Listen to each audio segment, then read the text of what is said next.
Olá, tudo bem? Você conhece alguma pessoa que ronca?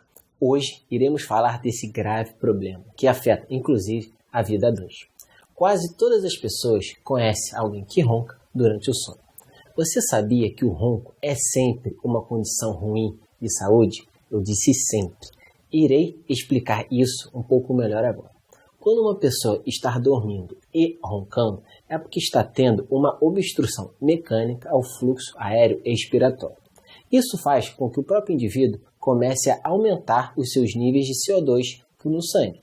Quando esses níveis são elevados, o nosso sistema nervoso autonômico informa ao centro respiratório que está na hora de respirar.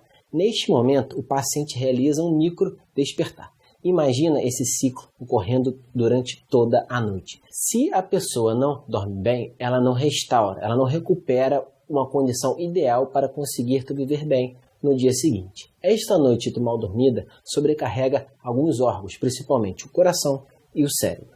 Se o seu coração não está descansado o suficiente, ele estará automaticamente sobrecarregado, tendo como consequência taquicardia, pressão alta, arritmia, infarto agudo e até mesmo morte súbita. Assim como o seu cérebro não terá descansado o suficiente, o que pode acarretar perda de memória e falta de concentração.